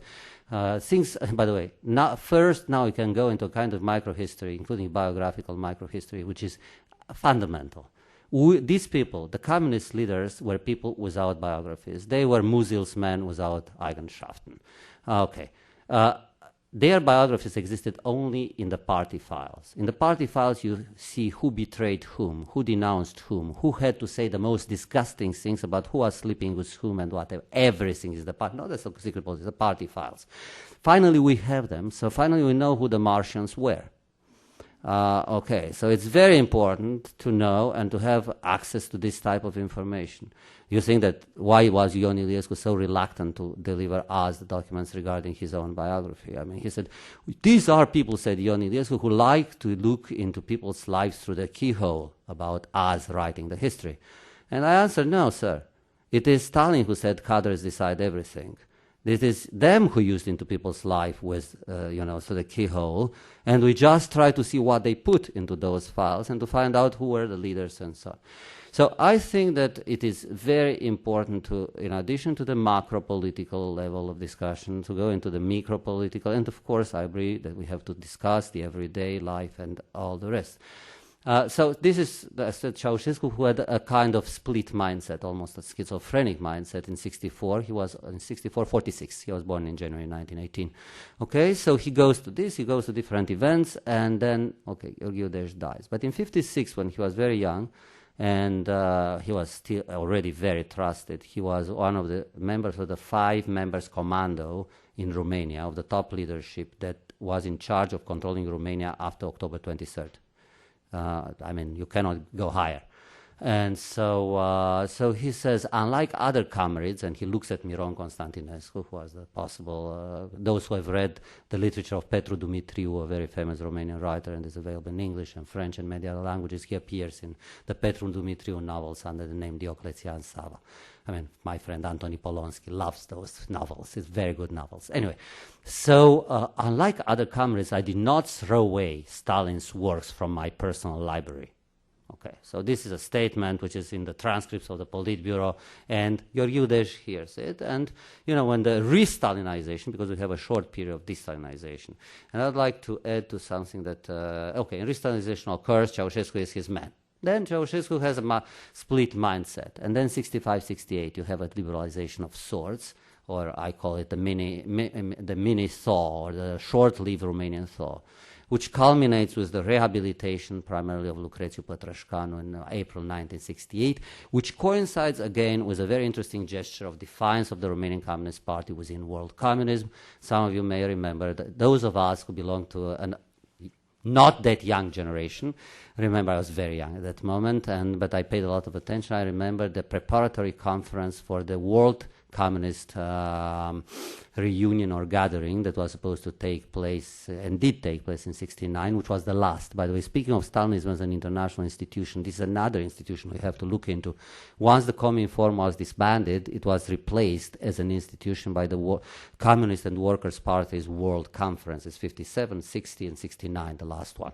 The preparatory meeting took place in Budapest, and Agnes perhaps remembers because it meant a lot. There was the Soviet delegation headed by Ponomariov and whoever else, the Romanian one headed by Paul Niculescu Mizil. That's during the Prague Spring. We are in April 1968, the month of the publication of the action program of the Communist Party of Czechoslovakia.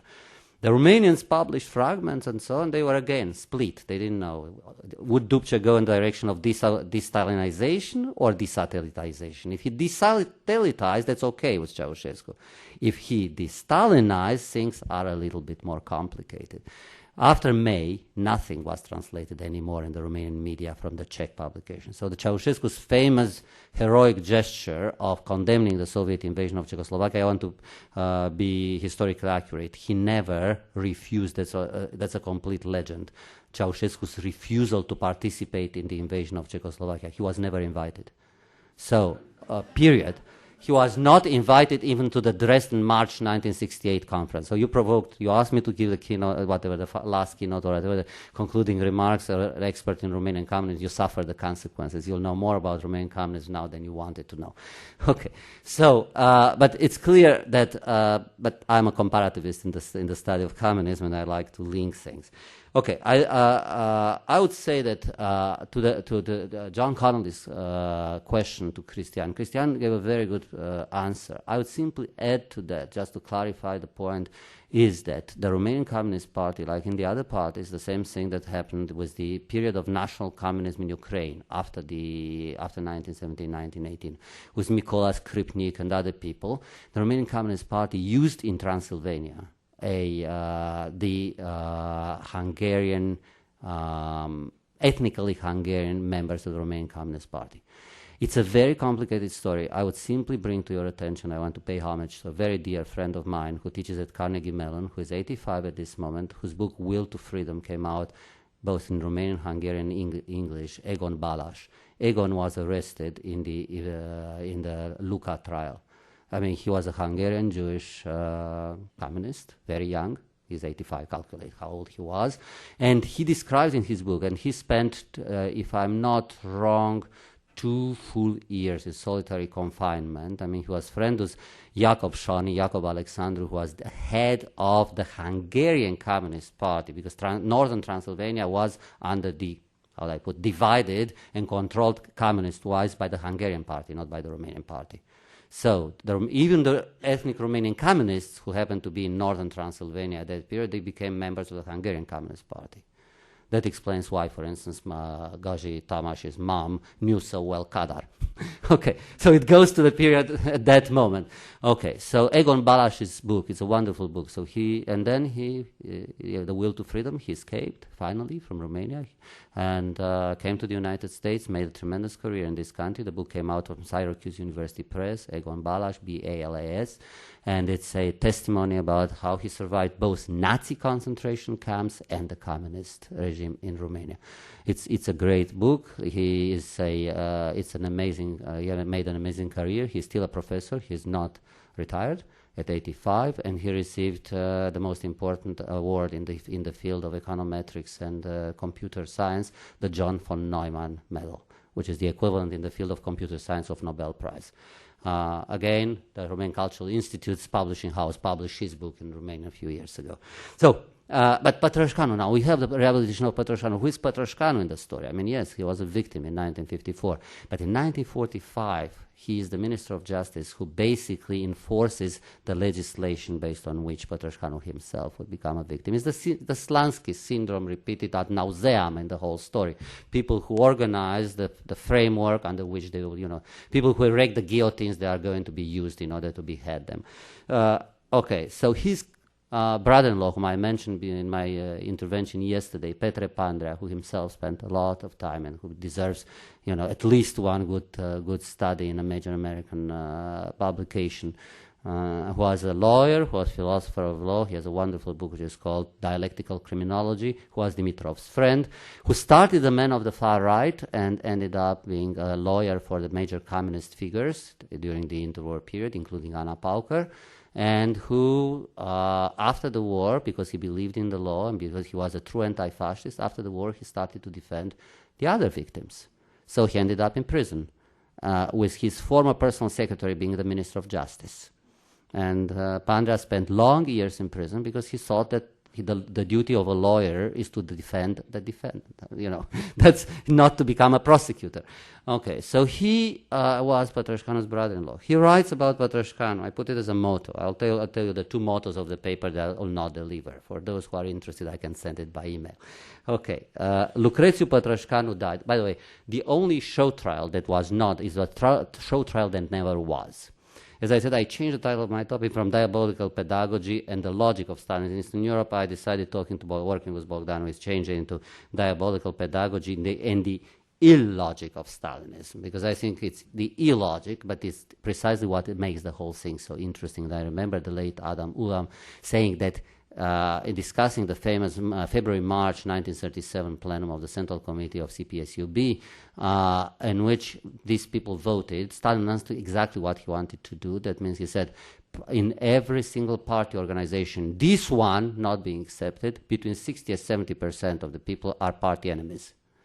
Do you agree, comrades? They all voted. They voted for their own execution. I mean, I'm quoting from memory, but that's basically, and Ulam asked himself, how could they do it? And his famous interview with George Urban in the Stalinist book, in which he said, this is the price of sanity. They all hope that they will not be the ones to be, So we can engage forever in trying to understand the suicidal psychology of Arch Getty's book. It's called The Self-Destruction of the Bolshevik Elite. It's not that it was destroyed from the outside. It was, in many respects, a self-destruction. So the two mottos of this presentation, which is not going to be a presentation, is one is very famous, and obviously the people who are either of Czech origin or Slovak origin or work in Czechoslovakia is the most famous and probably the most infamous statement coming from I know two most infamous statements related to the show trials.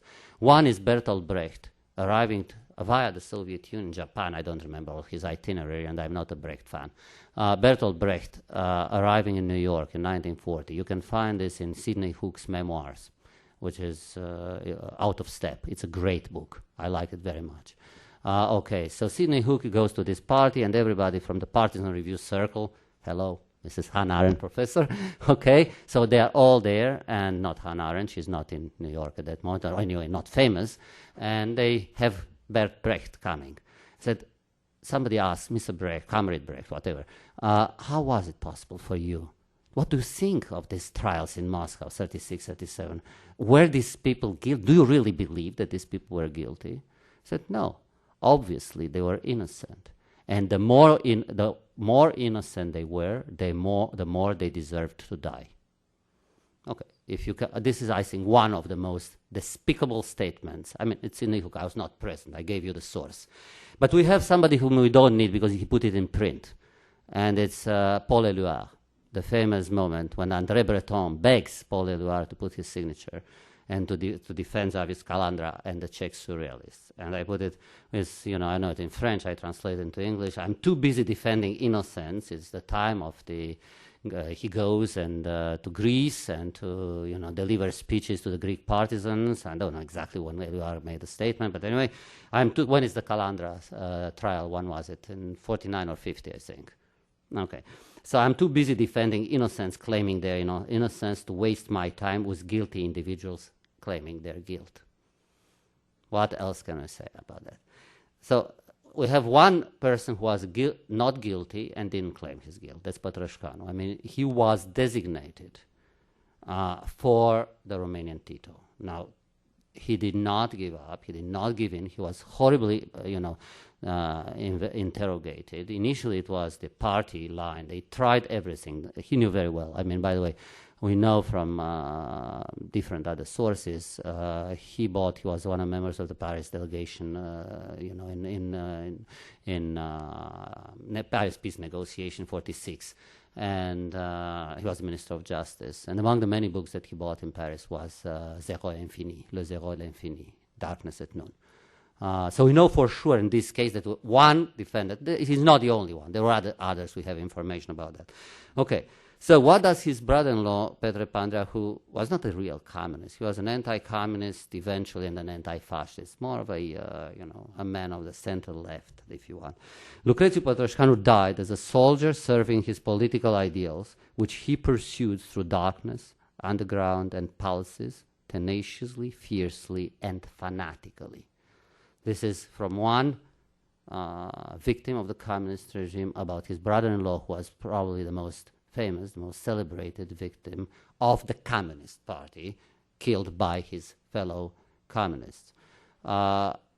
Actually, I mentioned, and I'll finish with that, because otherwise I'll go forever.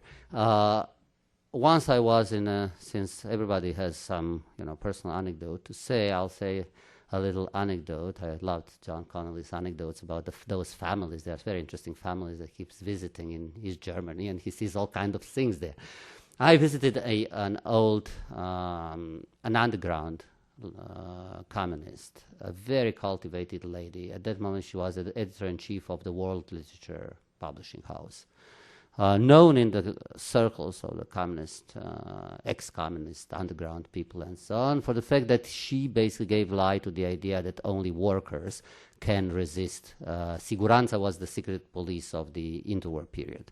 Siguranța, torture. Keep in mind that the Communist Party was banned, and belonging to the Communist Party, like in the other countries, resulted sometimes in very serious beating and even torture. Okay, and she was tortured horribly. I mean, they put hot iron on her feet and so on, and she never spoke, and she was an intellectual. So that was very interesting. In a way, she was the opposite of the myth of the, while there were plenty of good workers who sang there. Okay, so I visited her, and she knew Petre Pandrea, and I saw a wonderful album, which was, I think, the last book Pandrea wrote before he died under Ceausescu regime. He was, eventually had a pension and worked for some publishing house.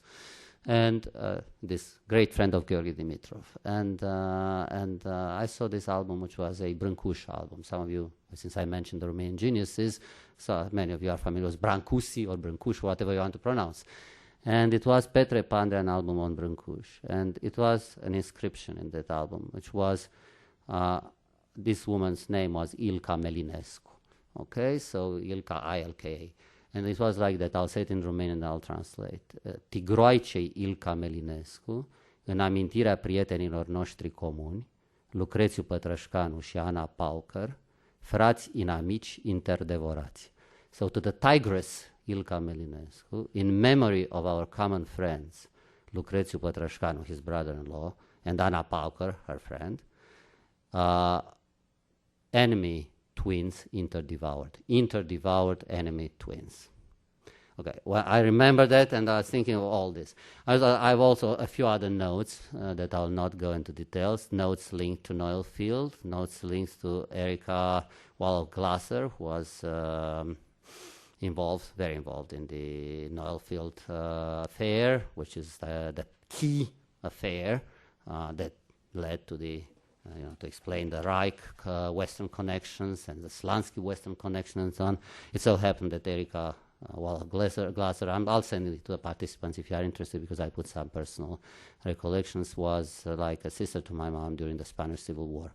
She was adopted. Her father was the director of the International Brigades Hospital, and she was in Spain. He was a social democrat, not a communist. Then they went to England, and parents died in a bombing. And Noel Field adopted Erika. And Erika when Noel Field was basically abducted and brought into Budapest, Erika was in Berlin, and she went after her father, was her, foster father, right? Okay, foster father, and she was arrested and was tortured horribly. You can find a lot about that. She has a book of memoirs. Flora Lewis wrote a whole book about Noel Field and Erika Glasser. And you have, and with this I would have not just one more point and I'll finish. It's all this is discussed wonderfully. The most recent book that in a way refreshed and brought an enormous amount of information and made me more interested than ever in the issue of show trials is Ivan Margolius's book, A View from Prague. It's it's Rudolf Margolius's son. Margolius was one of the 11 defendants hanged as a result of the Slansky trial. The only one who had not been an underground communist, the only one who entered because he was a young guy post-World War II idealist. I'm not going to sell this story to Brad Abrams, who I think knows it all the way and more. But it's a very impressive book. And okay, I would want to say just in conclusion that before this session I had a very pleasant short chat with General Odom, and who and for me it's very encouraging, who encouraged me very much to continue to focus on what I said at the beginning, and perhaps I was not very clear. I personally, I don't force anybody to follow a model that I proposed. I personally, and I said it I think quite clearly, do we have a model in this? There's no unique model, like we know there was no unique model of socialism. But I personally have a model which includes the importance of the party, the importance of ideology, and the importance of the secret police. I don't say which one is more important, but these are the three key institutions. And that's the reason I said it's so important what Cristi Vasile did and what Bogdan Iacob and the other friends who have worked on the issues of ideology. This did not happen without a set of purposes, a set of goals. Stalinism was a radical, it's not my idea, I'm quoting Robert C. Tucker, but Stalinism is the radicalization of Bolshevism. And Bolshevism, if there was something very, very interesting in what Agnes said yesterday, I mean, everything was superb. But in addition to that, what fascinating, I was talking to Horia yesterday night, is when you said something like despotism is always, the despot, when you look into the despot, these were not just simple, banal tyrants. These are not Somosas, or you name it. These are people who have, first of all, they have a fanatically designed goal in the name of which they can dispense with as many human lives as needed, decided by them what is needed, and they are continuously, in speed, with no limit whatsoever. And when you gave the example of Caligula, I visited recently, for reasons that I would not go into details, but I can give you details if you want, Ceausescu's personal residence. There are many things there. First of all, it's a combination of it's grotesque monumental kitsch. So let's start with that. But very expensive kitsch, extremely expensive. I mean, a golden gilded, these things, whatever they call, in the sinks and stuff like that. Faucets. Okay, so thank you. Okay, so the thing with the practical things, if you want, you'll pardon me, I don't know them in any language. So, if you ask me in Romania, I would not be able to tell you how to say. Okay. So that's the excuse. Okay, but that's not the most, I don't know, appalling thing. The most gruesome and then incomprehensible. That's where the despot becomes absolute, when he becomes Caligula, since you mentioned yesterday Caligula. And it was one of the first experiences I had going back to Romania after 10 years after I had left in 1990, 9 years. I went to the National Theatre and watched Caligula, the play, in February 1990, a month after Ceausescu's execution. And I watched the public, and everybody was clearly thinking of Ceausescu. I mean, it was, okay, this thing in their bathroom, they had plenty of bathrooms and so on there, but there's one, presidential bathroom for him and her. And there are two, how would I describe them, like recamiers, sofas, mini sofas. And I said, what are these for? He said, for the two dogs. I said, they had two Labrador dogs. And to whom members of the executive committee, this is not in the other publication, where if the dogs were very angry and so on, they were addressing the dogs with, be quiet, comrade, and were calling the dog by name. But I saw with my own eyes, and I have witnesses to that. I mean, there were sofas for the dogs in the bathroom. Okay, so this is the moment when things are really getting out of control. And in every single case, what kind of history I would like to read? I like Simon Sebag Montefiore. I plead guilty. I like it very much. I know somebody here who doesn't. It's a matter of taste. It's a matter of information. It's a matter of, he doesn't claim to write a definitive thing. He brings things which have not been said. And I think they belong also to history. There's no one school and one pattern of interpretation of anything, be it National Socialism, be it Ceausescu's dynastic communism, being Kadar's most joyful barrack of socialism or whatever. There's always more to be said. The fact that you like it doesn't mean that everybody has to like it. So I think that I'll finish with this. I loved when you mentioned, although I have very, very serious doubts about Mr. Ćosić, but that's not the point. For those who are interested in Ćosić, please read Nick Miller's most recent book, came out for Central European University Press, and it's precisely about Dobrica Ćosić and his group. It's a very interesting book. I'm not going to go into details on that, but he's right when he said, what time is it now in Moscow? And I'll finish with, to the extent that it's a completion to that. There's one of the most famous anecdotes with fellow traveler Petru Groza, prime minister, a very cultivated man, perfectly Hungarian, German-speaking guy, probably totally non-xenophobic and so on, extremely corrupt, really very cupid, liking very much money, etc. So, and enormously cynical. And Groza is, and also to some extent more popular than the other guys. I mean, first of all, he would talk to people. These people consider themselves demigods. He didn't consider himself demigod. So Groza walks through Bucharest, let's say in the early 1950s, and it's a hot Bucharest summer day. And he is with his hat and with his overcoat and carries a huge umbrella, open.